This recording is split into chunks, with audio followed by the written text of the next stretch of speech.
Hi everyone, in this video, this is Mr. Hendrickson. I'm going to be taking the January Algebra 1 Regents from 2026. And I'm going to be showing how you can navigate the Regents specifically using the Numworks Calculator. The way you should use this video is the Algebra 1 Regents from January 26 is available online, so print yourself a copy if you don't already have a copy.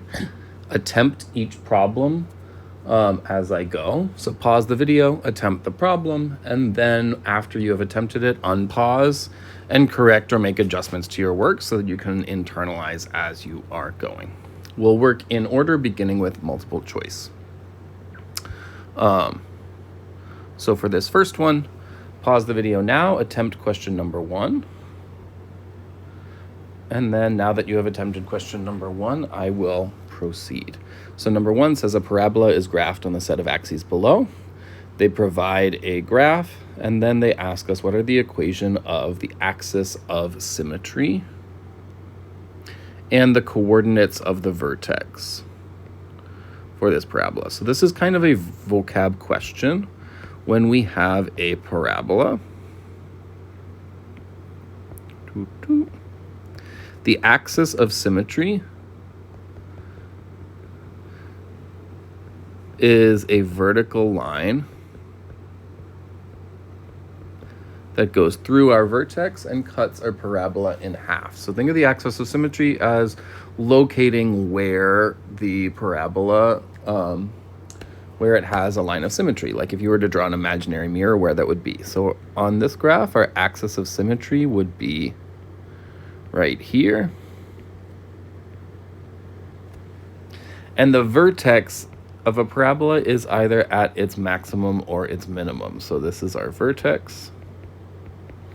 So on this parabola, our vertex would be this point right here.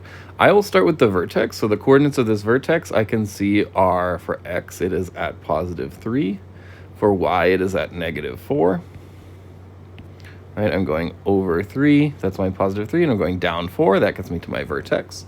So looking at my answer choices, I can eliminate these two, and you can see that the tempting answer here is that they've swapped their x and y coordinates. So if we know our vertex is 3, -4, we're down to answer choices 1 or 2. Our axis of symmetry is always described as a x coordinate, because you'll notice that it's a horizontal location. So our axis of symmetry is going through x equals 3. So our axis of symmetry is x equals 3. Our vertex is 3, -4. That is question number 1. Now try out question number 2. Pause the video, try out question number 2. And now I will do it. Let's do it together. So number 2 says the product of radical 25 and radical 2 will result in, and then our options are, so first of all, I'm going to annotate this. I see the word product. I need to know that product means multiply. So I know I'm going to be multiplying these two numbers. Then my options are an irrational number, a natural number, an integer, or a rational number. So this is a bit of a vocab question. Let's just define these first. So irrational numbers are numbers that cannot be expressed as a fraction, and the result of that is that in decimal form, they are non-terminating and non-repeating. So they will not repeat or stop in decimal form. A rational number can be expressed as a fraction, so it will repeat and or stop as a decimal. A natural number, you can think of the natural numbers kind of like the counting numbers. So a natural number is going to be something like 1, 2, 3, ... So think of natural numbers just like counting numbers with the addition of 0. So you can have 0, 1, 2, 3. However, natural numbers are all positive. You have no decimals, you have no fractions. Think of natural numbers are like whole numbers. And integers are natural numbers, but they can also be negative. So integers are things like this, all the way up to 1, 2. So an integer can be positive or negative, while a natural number is only going to be positive. So now that I know my definitions, those are things, if you don't know those, put them on vocab cards and review them. The product of radical 25 and radical 2. If I want to investigate this, I can go to calculations. And then we see our radical button is right here above the parentheses. So I can do radical 25. Then I'm going to use my arrow key to step out of that. Type multiply because I'm doing a product. And radical 2. So I have radical 25 times radical 2. Looking at my product is 5 radical 2, and I can see the decimal form 7.071067812. That is an irrational number because we can see our decimal does not repeat and it does not stop. So the product of those two values is irrational. So both of these questions to start off are dealing with vocab. Question 3. Pause your video, try it out. And then when you are unpaused, question 3 asks us when f of x equals the absolute value of 4x plus 2 and g of x equals 3x plus 5 are graphed on the same set of axes, for which value of x is f of x equal to g of x? So we have two functions here. I have f of x and I have g of x. They give me an equation for both of them. I want to graph them on the same axes, and I want to find out when these are equal. So what I'm looking for is I am looking for the intersections, and I'm specifically looking for the x values at those intersections. There are some weird things to type here. So let's look at how we could graph these. If I am in grapher, right? So I want to be in expressions. This is what I'm going to graph. I'm going to graph f of x and g of x. In order to graph an absolute value, you might notice that it is not on any of your buttons. So in order to use absolute value, we need to go to our toolbox. To get to toolbox, if you see where the OK button is, we're going to go right under OK. And that button with the orange paste, it has a set of drawers on it. This is our toolbox. So if I open up toolbox, I have all sorts of fun tools in here. And I can see that one of them is absolute value. So if you ever need absolute value, go to your toolbox. So I'm going to click that. That's going to give me my absolute value bars. Then I can put 4x plus 2 inside of them. And I have my first equation. Then underneath, g of x is a little simpler to enter.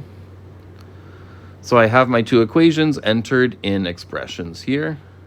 I'm going to go to my graph. And you might notice that this graph is a little scrunched. One option, if your graph is looking crazy, is you can go up to auto, hit OK, and your calculator will automatically resume for you. So again, we are looking for our intersections. To find the intersections, I'm going to scroll left and right, and notice at the bottom of the calculator screen, it says intersection. So one of my intersections is at -1, 2. But there are two intersections. So I'm going to scroll over to the other intersection. This is where they're equal. My other intersection is at 3, 14. So if these are my two intersections, I want a value of x. -1 is not an option. They didn't list all of the solutions, which means that I must be looking for answer choice 3, because that is the only value of x. Oops. That is the only value of x where f of x and g of x are equal. If I wanted to test this, I could substitute 3 in for x, and what I would see is that they would both have the same output, which is 14. Question 4. Try it out on your own. Pause your video. And then once you have finished, question 4 asks us the expression x squared minus 26x minus 120 is equivalent to. I'm going to do this two ways. I'm going to do it by hand, and I'm also going to show you how you could test it in the calculator. So let's do our calculator trick first. The reason I know I have a calculator trick here is we have the word equivalent. Equivalent means the same everywhere. So if I want to see whether something is the same everywhere, I could graph my question. So my question was x squared minus 26x minus 120, right? That is my question. I want to see which answer choice is the same as this. So I could enter my answer choices underneath and investigate whether or not they are the same. So my first answer choice is x plus 4, x minus 30. This is answer choice 1. If I go to my graph, what you'll notice is I only really see one graph here, because these two graphs are equivalent. They are the same. I could also see this in my table. If I go to the table, no matter where I go in my table, you'll notice that the red and the blue, the two equations here, have the same outputs in every single row. So they don't just meet up once, they don't intersect once, they intersect everywhere. This means they are equivalent. So our equivalent answer choice is number 1. To show you an example of something that is not equivalent, let's put in one of the incorrect answers. So for instance, let's put in answer choice 4, x plus 20, x minus 6. If it is not equivalent, you'll see we don't have matching graphs. Our two graphs are different from each other. And our tables also do not match everywhere. So if we are trying to find whether two expressions are equivalent and they have just one variable, we can graph them and investigate that way to check our work. The other way we could see if these are equivalent is we could do distribution, or we could do factoring. So if I take my correct answer and I set up a expanded distribution, I'm going to demonstrate it with the box method this time. Then x times x is x squared, x times negative 30 is negative 30x, x times 4 is 4x, negative 30 times 4 is negative 120. If I take all of those terms, combine my two linear terms because they are like terms, then we'll see I get the standard form from my question. So I can do this by hand, but it's very valuable, especially in multiple choice, to check your work. Anything that's equivalent, make sure that your grapher backs that up. Next question, number 5. Take a minute, try it on your own. And then I will do it as well. So here, once again, we're given an expression, asked what it is equivalent to, but what you might notice is that this has no variables. So we could do the same thing in Grapher again if we wanted to, but it's going to be a little odd because we're not necessarily going to get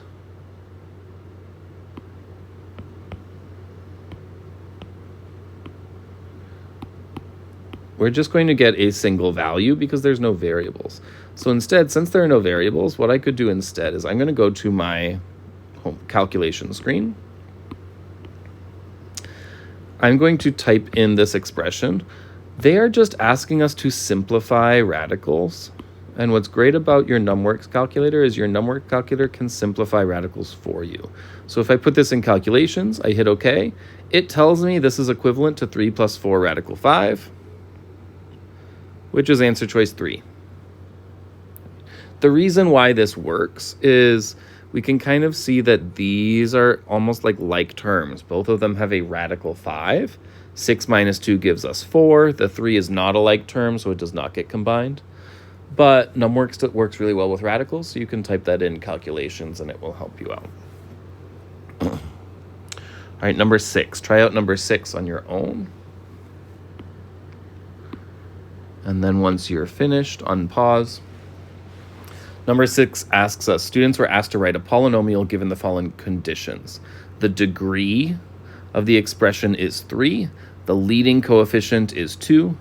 The constant term is -6. This is another vocab question. So degree means highest exponent. Any of these vocab questions, if you're struggling with them, write them on your mirror, make vocab cards, because these are must-know vocab terms. Leading coefficient is the number multiplied by the term with the highest exponent. So think of whichever term has the highest exponent, that's like the lead in the play. The leading coefficient is whatever's multiplied by that. And our constant is a number with no variable. Because it does not change, there's no variable. So let's take these pieces of information one at a time. First, let's look at degree. We want an answer where the highest exponent is 3. In answer choice 1, the highest exponent is 2. So I'm going to eliminate that. Answer choice 2, the highest exponent is 2. Eliminate. Answer choice 3, we have a degree of 3. Answer choice 4, we have a degree of 3. So the degree brings us down to answer choices 3 and 4. Leading coefficient of 2, we're going to look at that leading term, see what the coefficient is. So this leading coefficient is 2, this leading coefficient is also 2. So far, both of these are working.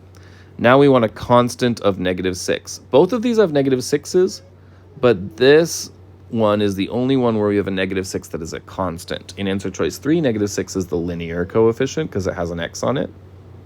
So answer choice 4 is our guy. It has a highest exponent of 3, a leading coefficient of 2, and a constant of -6.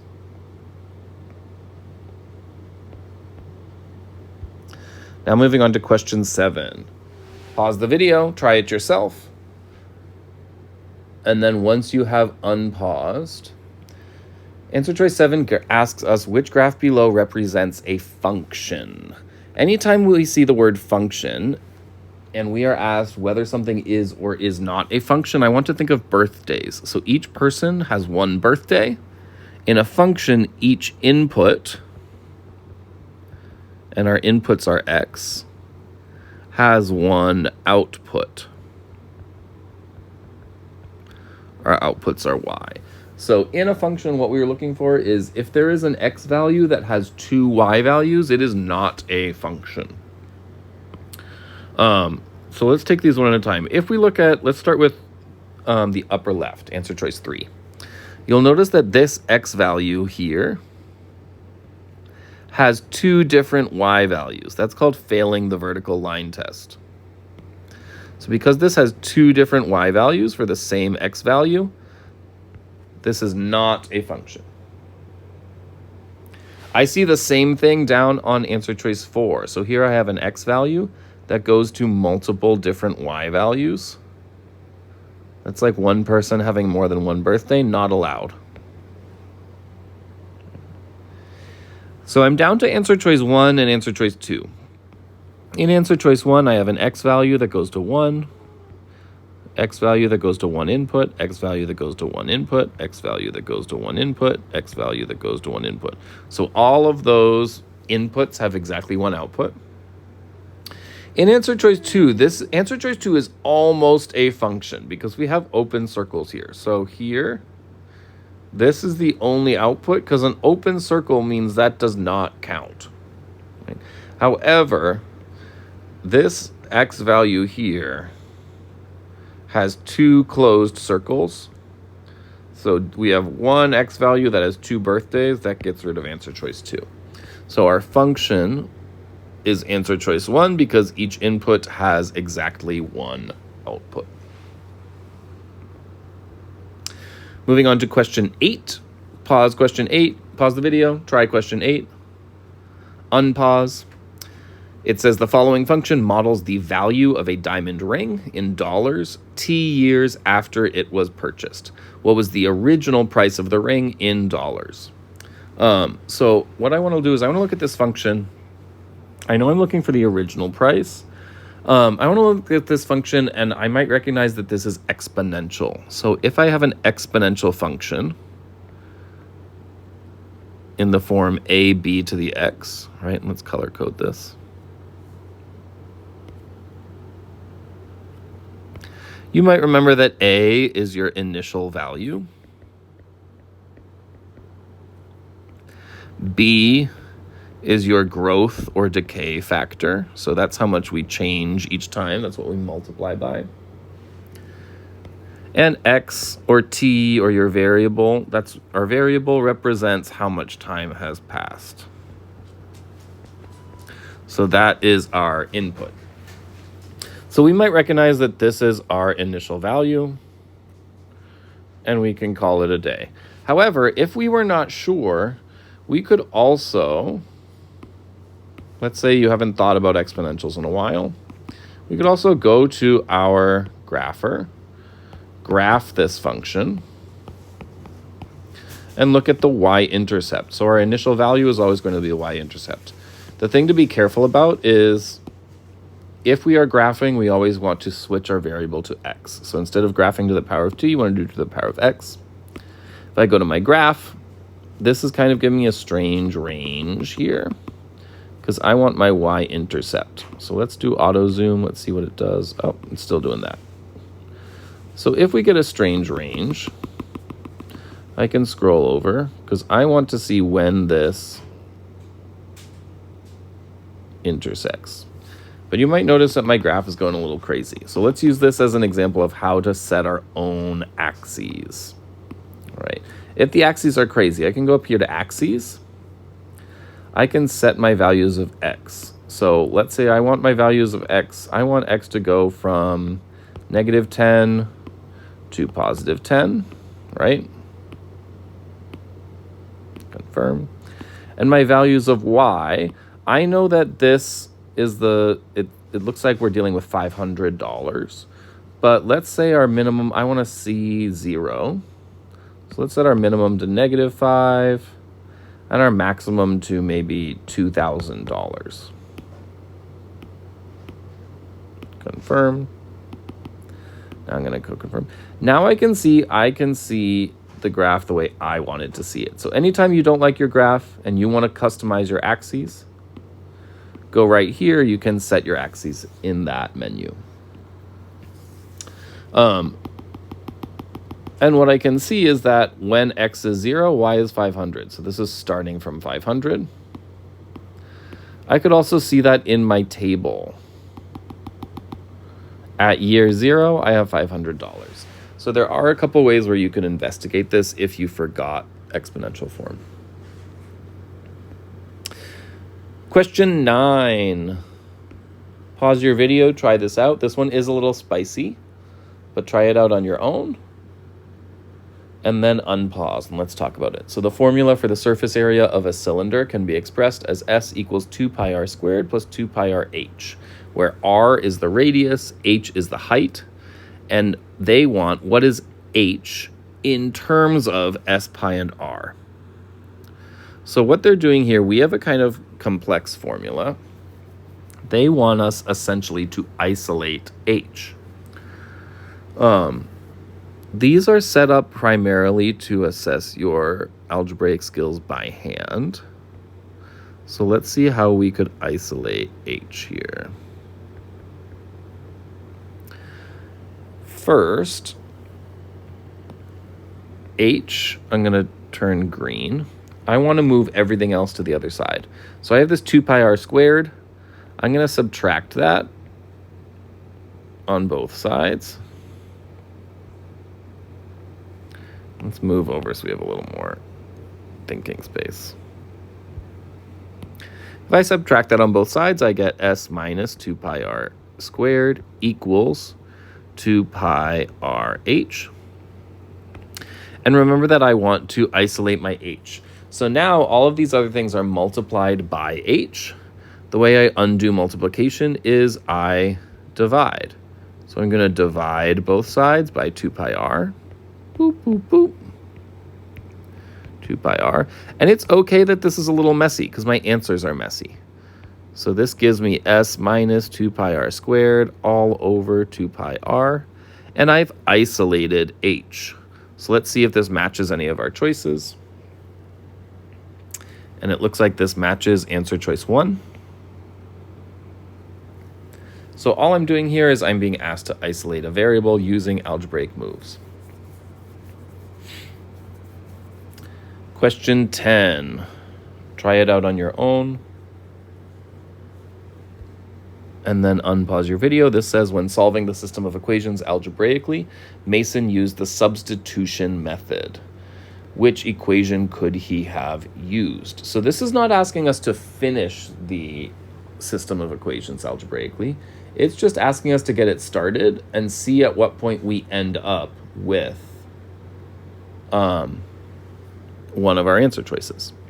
So what I'm going to do here, I want to look at my answer choices first to get a little hint of how Mason was working. If you look at your answer choices, you might notice that we do not have any y's. That must mean Mason isolated y while he was doing the substitution method, because somehow he got rid of the y's. So we know I want to isolate y. And then I also might notice that all of these are in the 2 plus 5 something equals 1. So he plugged into this equation, which means he must have isolated y in the first equation because he plugged it into the second equation. So let's take our first equation and work to isolate y. 3x minus y equals 10.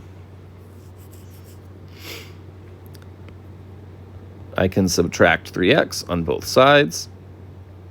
I get negative y equals 10 minus 3x. I could divide by negative 1. That gets me y equals negative 10 plus 3x.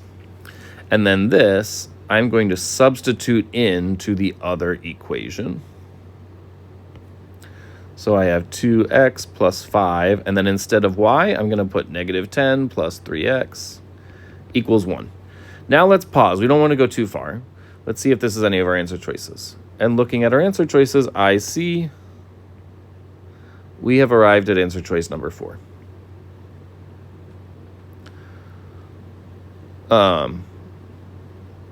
So for this one, if we're looking for something that's partway through the process, then we want to start the process, but we don't want to get too excited. We want to keep an eye on our answer choices and see which one we can arrive at.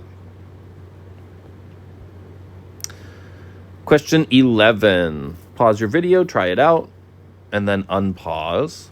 Question 11 asks which graph represents the solution to the inequality 4 plus 3x is greater than 9 minus 7x. All right, let's do this in our calculator first and then see if we can also do it by hand. So when we are graphing an inequality, we do not want to use the equation solver because this is not an equals situation. So what we can do is we can use our grapher. Anytime we're working with inequalities, assume you want to work with grapher. And we can say 4 plus 3x is greater than, so greater than is shift x squared. So 4 plus 3x is greater than 9 minus 7x. Beautiful. And then I can head over to my graph. This zoom looks crazy. I'm going to try auto zoom. That helped things out a little bit. So if I go down here, I can see I'm shaded above. So that means I am going to be pointing this way because that is where my shading is. Just based on that, I can get rid of answer choice 4 and answer choice 1 because I want an arrow going to the right. And then when I look at my boundary at the bottom of the screen, you can see that my boundary is at 0.5. So I have a dashed line at 0.5. 0.5 is equal to 1/2. So I want answer choice 3 because answer choice 3 has a boundary at 1/2. It's an open circle, which corresponds with a dashed line. And then it goes above that, it shades above that. Now let's see if we could prove this algebraically by hand. So if I have 4 plus 3x is greater than 9 minus 7x, I want to collect all of my x terms on one side and all my constants on the other. So let's start with this negative 7x. Let's add 7x on the left and the right. That brings us to 4 plus 10x is greater than 9. Now I can subtract 4 to collect my constants on the other side. I have 10x is greater than 5. I want to peel off that 10, so I'm going to divide both sides by 10, leaving me with x is greater than 1/2. So we can see this represents x is greater than 1/2 because I have 1/2 and I have everything above it. So whenever possible, it's good to do these in both the calculator and by hand so that you have double verification that you are correct. On to question 12. We're almost halfway through multiple choice. Pause your video, try it out. And then when you are unpaused, it says, when solving the equation 2x plus 5 minus 8 equals 7x plus 10, the first step could be 3 times 2x plus 5 equals 7x plus 18. Which property justifies this step? So if they're asking about a property question, this is going to be another vocab situation. We just have to figure out what they already did. We don't have to do anything different. We just need to see what they already did. So I'm going to copy their 2 steps over here and ask myself what changed. When I do this, it's really helpful to line up your equals sign consistently. So they started with the purple and they ended up here. And I'm going to ask myself what changed. Looking at these, I can see the -8 disappeared and the 10 became an 18. So now I'm just going to ask myself, what did they do in order to make that valid move? If I got rid of my -8, I must have added 8 on both sides of my equation. So I added 8 to the left and the right. I am looking for what property justifies that. So now looking at our answer choices, I know what they did is they added 8 on both sides. My options are addition property of equality, commutative property of addition, multiplication property, and distributive property. We did not distribute, right? I did not distribute that 3, so I'm going to get rid of this. We did not distribute yet. We could later, but we did not yet. Multiplication property, we did not multiply. Commutative property of addition. Commuting means switching places, so we didn't change the order around of anything. All we did is we added 8 on both sides. That is the addition property of equality, which says you can add the same thing to both sides, and you will get an equivalent equation. So we use the addition property of equality. Pause your video, try out 13. And then unpause. Which table of values best models an exponential decay function? So we have 2 keywords here. Exponential means we are multiplying every time. Decay means we're getting smaller. So what we're going to do is we're multiplying by a fraction, right? So we're looking for something that every row it is getting smaller because it's decaying. And it's not subtracting the same number, it's dividing by the same amount, or it's multiplying by a fraction. So let's do some elimination here. Let's first, I think the easier thing is to eliminate things that are not decaying. So anything that is increasing, we're going to get rid of. If I look at answer choice 3 is increasing. The y values keep getting bigger, so that is not decay. Answer choice 4 also increases. Not always. It goes down at first, but then it comes back up. So because answer choice 4 is kind of going like this, that is not always decaying. We want something that is always decaying. So now we're between answer choice 2 and answer choice 1. In answer choice 1, now we're going to have to play around a little bit and look for what is the actual pattern. If we play around with answer choice 1, you might notice that every row is subtracting 3, right? Minus 3, minus 3, minus 3, minus 3. If we are subtracting every time, that is not exponential, that is linear. So because this is subtracting 3, this is linear, even though it's getting smaller, which means most likely we are dealing with answer choice 2. But let's justify why. Exponential decay must divide by the same amount every time or multiply by the same amount every time, we can test this by going backwards. So I'm going to take the second value, 180, divided by the first one. 180 divided by 200 gave me 0.9. Now let's repeat that with the third and the second. 162 divided by 180 also gave me 0.9. 146 divided by 162. Still, this one we had to round, so it's slightly off, but you can see it's still giving us 0.9. 118 divided by 131, still giving us 0.9, right? So this looks like it is y equals, starting at 200, multiplying 0.9 to the power of x. We have exponential decay. All right, try out number 14 on your own. And then unpause your video. 14 says, if f of x equals radical x plus 1, end of radical plus 5, then what is the value of f of 3? This is a straightforward function notation question, but we have to be very careful about our typing and how we write this. So if we're evaluating f of 3, what that means is we are replacing our x values with 3's.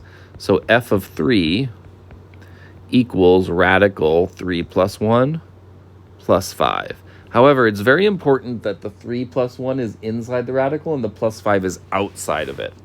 If I accidentally extended my radical all the way, I'm going to get an incorrect answer. So I could evaluate this in the calculation screen. I can just put radical 3 plus 1, but I want to make sure I step outside of that radical. I can use my arrow keys like that. And we can see that the plus 5 is outside of the radical. If I hit OK, I get 7, right? It would have been even safer to copy our function and make all the parentheses, all the x's into parentheses. But you can see for this example, if I have a parentheses like this, we still end up with the same solution. So I was a little hasty there, but it's really good to always use parentheses in functions just in case. Question 15. Try it out on your own, then unpause the video. Isabella wants to shift the graph of the function x plus 5 squared minus 2 left 3 units. Which function represents the shifted graph? All right, so in transformations, if I want to shift something left, I am going to work with what is inside the parentheses. And just like how zeros go the opposite way of their factors, if I want to go left, I am going to do the opposite. I'm going to add. So I'm going to add another 3 in there. That is going to move me 3 units to the left.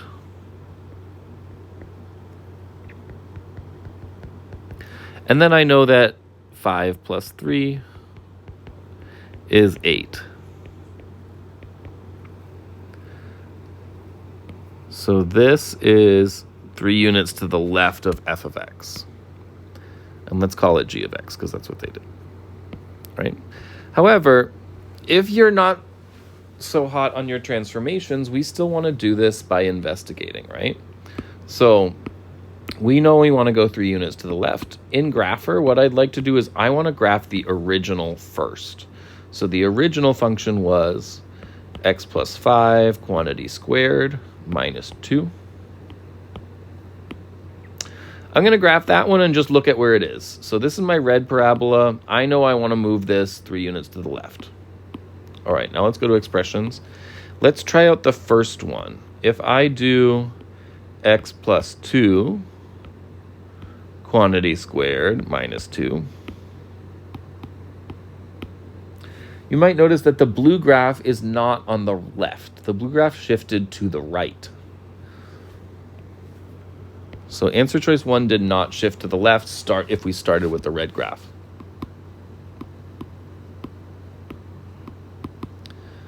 However, if we check the answer that we determined algebraically, x plus 8 quantity squared minus 2,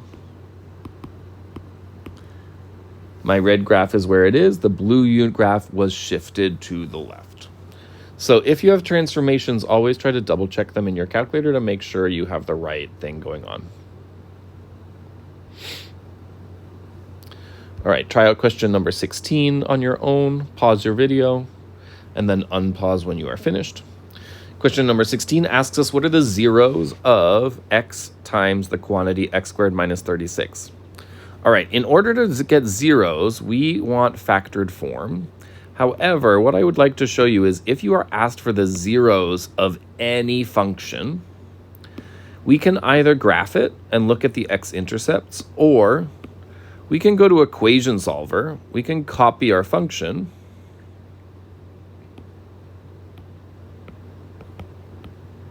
set it equal to 0. So zeros mean what are the values of x that give us 0 as an answer. Solve the equation and it will tell us all of our zeros, right? So we can see our zeros are at -6, 0, and 6.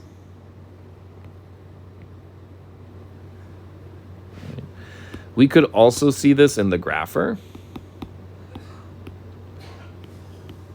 So I could graph this equation, x times x squared minus 36. I'm going to put on auto zoom. Then I can see that this has x-intercepts at 0, -6, and +6. So I have 3 x-intercepts. My equation solver also told me it's x, 6, and -6. And if I were to factor this on my own, I might notice that I have a difference of squares. So x squared minus 36 becomes x plus 6, x minus 6.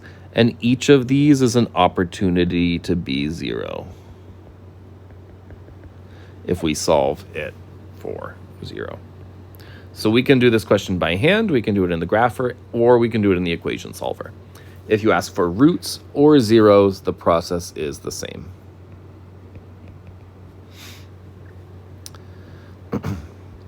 All right, question 17. Try it out on your own, pause your video, and then unpause for me.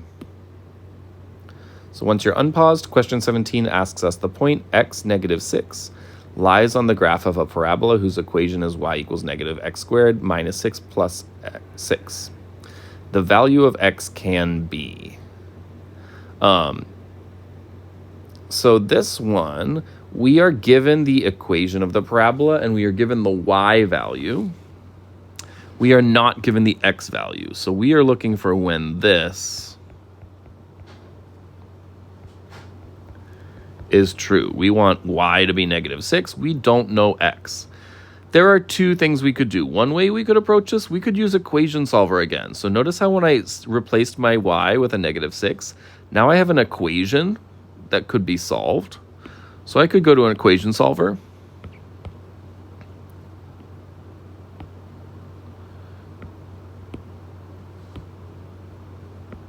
I could put in this equation I've created.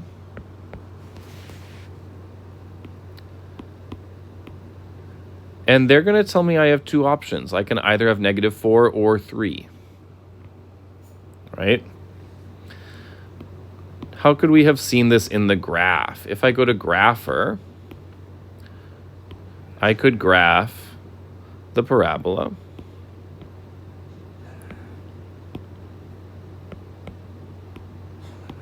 And then I could also graph when is y. I know that y equals, -6. And then I can see that I have my parabola and I want to find like when does it cross this blue line. So I have one intersection when x is 3, another intersection when x is -4. And then finally, if I had wanted to do this by hand, maybe this is free response, I could have set it equal to 0. So I have 0 equals -x squared minus x plus 12.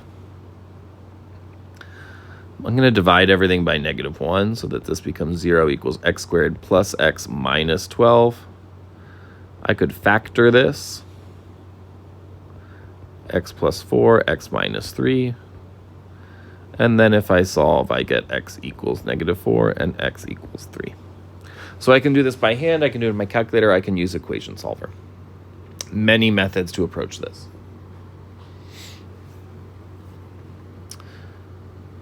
Question 18. Pause your video, try it out, and then unpause for me. So question 18 says the two-way frequency table below is a summary of concession stand sales for a football game.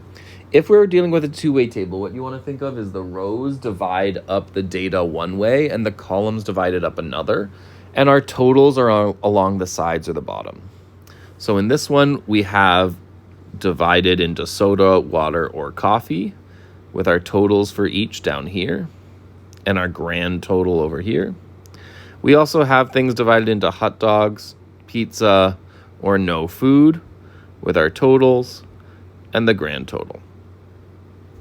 So each person fits somewhere in this table. Maybe one person bought a hot dog and coffee, or a hot dog and water, or no food and water, and they all add up to a total of 400 people.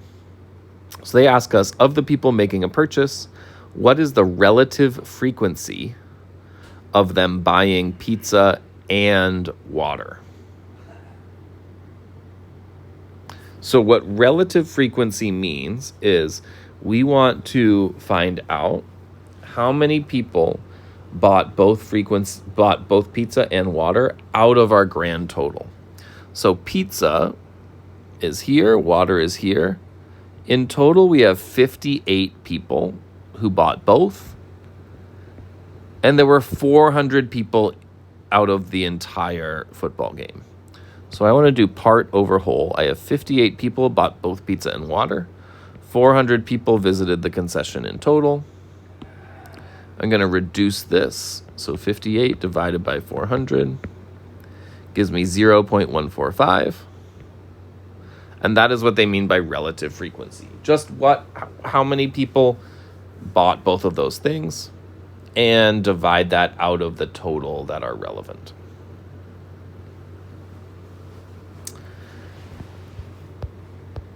Moving ahead to question 19, take a minute, try it out on your own, and then unpause your video. What I see here, even before I read it, I see a bunch of fractions with units. So I immediately want to think rate conversion, all right? That means I won't necessarily need the numbers. I care more about the units. So when Theodore was driving in Canada, his speed was 104 kilometers per hour. So this is his speed. Theodore was asked to convert his speed to a different rate using this conversion. Assuming he did all the work correctly, what would be the units for his rate at the end? And then notice that we don't have any numbers, so we don't have to pay attention to the numbers here. Instead, what we're going to do is we're going to look for units that are both in the numerator and the denominator. And when we have them, we're going to cancel those out. So for instance, I see that, I'm going to start with kilometers. I see that kilometers is in the numerator and the denominator. I also see that hours is in the numerator and the denominator. I also see that minutes is in the numerator and the denominator. And finally, I see that seconds, I'm running out of colors here, or not seconds, seconds are only once, but miles are in the numerator and the denominator. So I've highlighted all of the units that are both in the numerator and the denominator. Those effectively all cancel out because they divide out. So what we're left with at the end is we are left with feet in our numerator and seconds in our denominator, which mean our final units are feet per second. Notice that they put seconds per foot. That's a tempting answer. but your numerator is always written first when you use per. So if I say feet per second, that means feet divided by seconds, and the feet are in the numerator. All right, try out question 20 on your own. And then unpause your video. 20 says, which expression is equivalent to negative 2x squared all to the power of 3? I see that I have equivalent and I have an x. So one option is to use my grapher, right? If I have equivalence and a graph and one variable. So I can put my question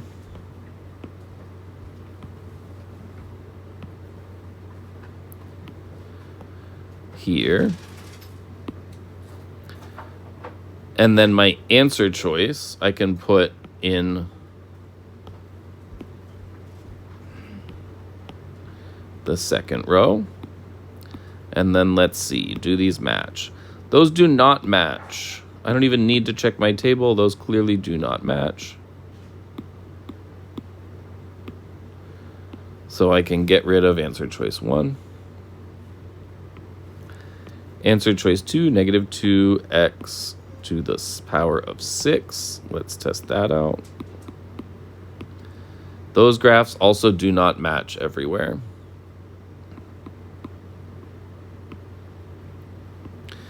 Answer choice 3, negative 8x to the power of 5.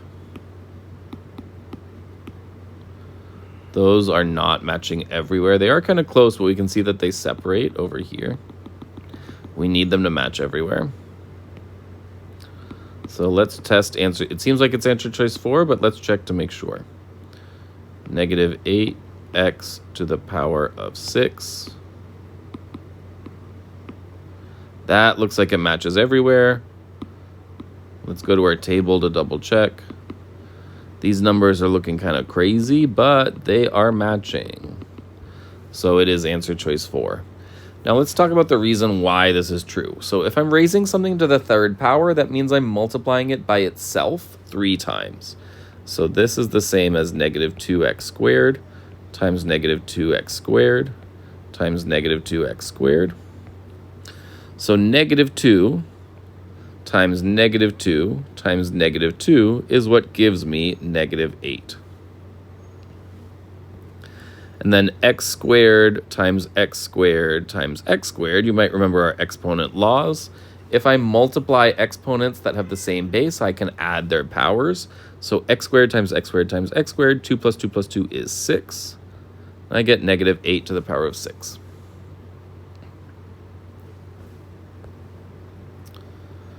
All right, pause your video, try number 21, and then unpause. The table below shows the amount of a radioactive substance that remained for selected years.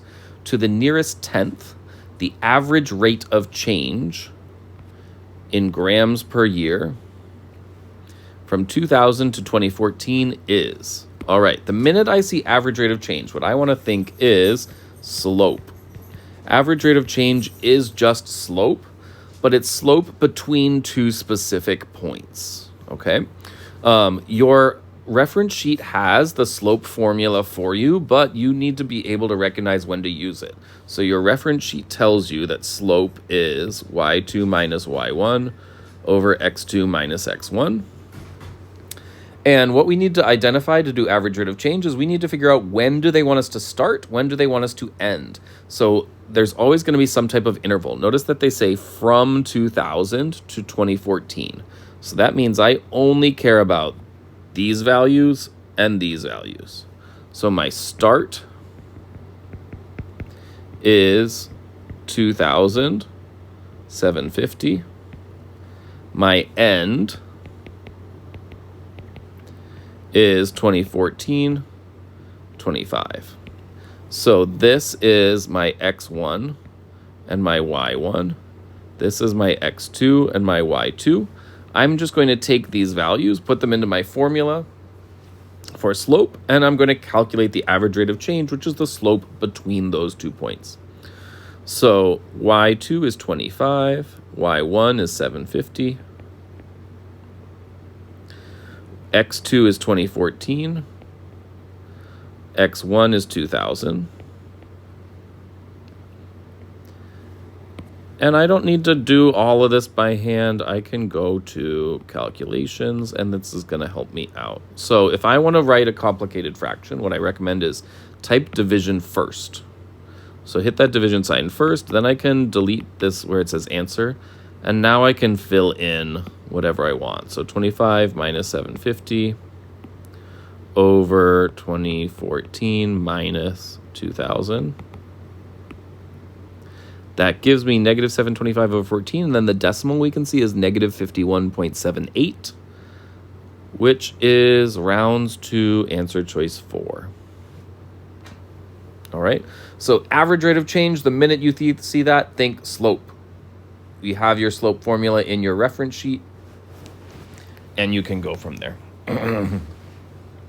Just 3 left in multiple choice. So question 22, pause it, and then unpause to try it out with me. So they say when 2x squared minus 3x plus 4 is subtracted from x squared plus 2x minus 5, the result is. All right, language with subtraction is very tricky. When they say when something is subtracted from something else, we start with the from, we take away the beginning thing. Think of like if $5 is subtracted from $20, we would do 20 minus 5. So I am going to take x squared plus 2x minus 5, and I am going to subtract this. 2x squared minus 3x plus 4. If I'm going to do this by hand, I need to distribute my negative. But at this point, there are 2 options. You could do your equivalent trick. So we could go in the grapher, right? We could type in x squared plus 2x minus 5 minus the quantity 2x squared minus 3x plus 4, right? So if you can set it up, you can type that in, and we can see which answer choice is equivalent to it. But let's try doing it by hand, and then we'll check it with the equivalent trick. So if I distribute this negative, then what I would have is x squared plus 2x minus 5 minus 2x squared plus 3x, because I have 2 negatives, make a positive, minus 4. Now I'm going to combine my like terms. So x squared minus 2x squared is negative x squared. 2x plus 3x is 5x. And negative 5 minus 4 is negative 9. So I believe that my answer choice is number 3, but I want to check my work by using my equivalent trick. So let's check and see if this is actually equivalent. Negative x squared plus 5x minus 9. Okay. If I go over to my table, I see that these match everywhere. Great. So as long as I set this up correctly, it seems like I have found my solution. All right, pause your video, try number 23. And then when you're finished, unpause. 23 says, which equation has the same solution as x squared minus 6x equals 24? What you might notice is that these look like we took something in standard form and then we completed the square. So let's do this by hand first, and then we can also check what has the same solutions in our calculator. So if I'm completing the square, I've already moved my constants to the right-hand side. I have x squared minus 6x equals 24. So remember, we can visualize this like I have an x squared. My negative 6x is like 3 and 3, because I want to make a perfect square. So I have x minus 3 by x minus 3. That's going to give me my perfect square. However, I am missing negative 3 times negative 3. I am missing 9. So I can rewrite this as x minus 3 quantity squared minus 9 equals 24. And looking at my answer choices, none of them have a -9. So I want to add 9 on both sides. That gets me to x minus 3 quantity squared equals 33, which is answer choice 3. Awesome. So I can complete the square. That will give me answer choice 3. But they want to know which equation has the same solution. So I could be a little crafty here.